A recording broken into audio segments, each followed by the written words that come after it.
recognize now the distinguished ranking member of the Appropriations Committee, Ms. DeLauro, for her opening statement. Thank you very much, Mr. Chairman, and thank you to the ranking member for holding what is an important budget committee. And I want to welcome our witness, Secretary Rollins, for appearing here this morning, and look forward to your testimony and the opportunity to have an exchange. We are in the middle of a cost of living crisis today. It's directly hurting farmers. And the Trump administration has unlawfully frozen and impounded congressionally appropriated funds for agencies, programs, and services that assist American farmers. Understand that the power of the purse resides in the U.S. Congress. It's in the Constitution. And while we want to play fast and loose with the Constitution, we have to abide by what it says. That is who we are as a nation. Let me just talk, let me tick off you for a second here. The programs that have been frozen or canceled or cut in some way. National Institute of Food and Agriculture, frozen. Local Food Purchase Assistance Cooperative Agreement, canceled, terminated. Local Food Schools Cooperative Agreement program, canceled, terminated. EQIP, Environmental Quality Incentives program, frozen. Conservation Stewardess Program, frozen. Agriculture Conservation Easement Program, frozen. Regional Conservation Partnership, frozen. Conservation Technical Assistance, frozen. Technical Assistance for underserved farmers, ranchers, foresters, frozen. Watershed programs, frozen. Reconnect Broadband Loan and Grant Program, frozen. The Emergency Food Assistance Program, TFAP, canceled or terminated. And I might add, the administration has indiscriminately fired thousands of civil servants who help administer these programs and ensure funding goes where it is intended. The president is not laser focused on the cost of living crisis. He is actually making it worse. He promised to fight for the working class and for farmers, but instead put Elon Musk and billionaires in charge of the government. This administration is attacking farmers to pay for tax cuts for billionaires.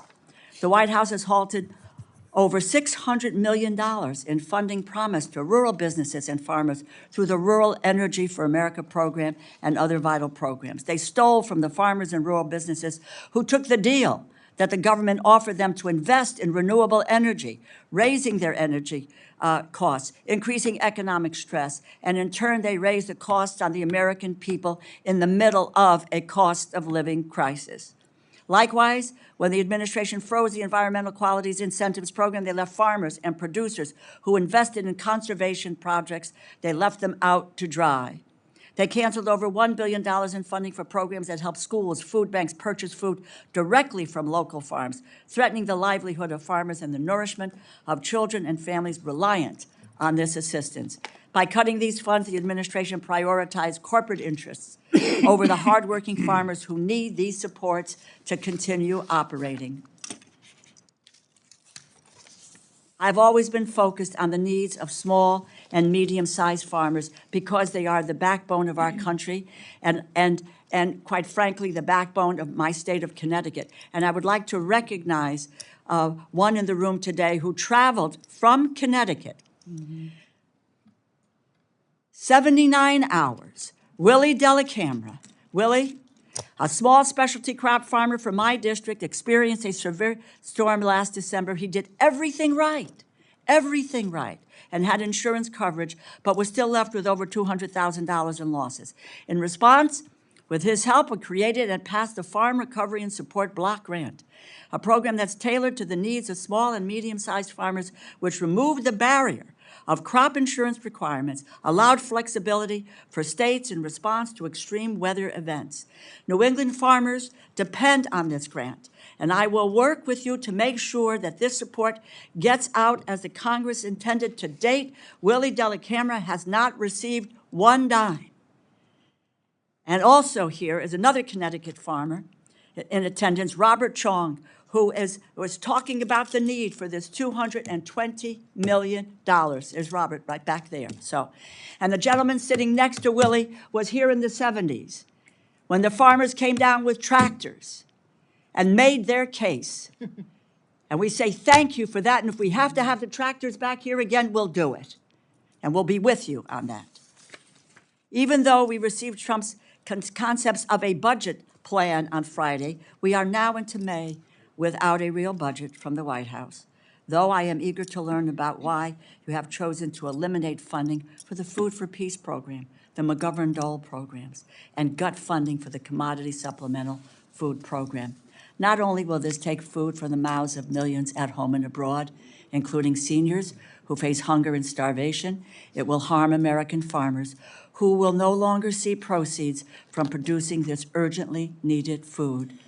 Thanks to the administration's lawless funding freeze and the dismantling of agencies without congressional involvement, hundreds of thousands of pounds of food grown by American farmers has sat in warehouses or gone to waste.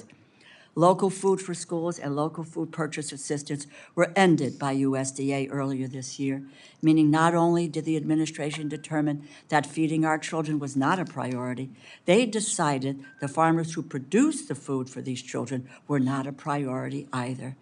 Connecticut is expected to lose nearly $4 million in funding from these two programs alone. $4 million in support that goes directly to purchasing locally grown fresh fruits and vegetables. I understand the administration is eager to pass tax breaks for billionaires, but doing so by stealing from hungry people and farmers is indefensible. Next, Republicans in Congress and the White House will target our safety net programs for hungry people, including children, WIC and SNAP or food stamps, to pay for their billionaire tax break. Madam Secretary, this administration's abandonment of farmers is not creating efficiency, and you know that. It is not helping farmers nor consumers save money. In fact, the president's trade war, which he has admitted puts farmers on the front lines, will cost taxpayers billions of dollars in bailouts to shield farmers from the consequences of this president's agenda. Farmers and the American people need immediate answers as to how you plan to fix the mess that this administration is creating for them. Thank you for being here. Look forward to your testimony. I yield back.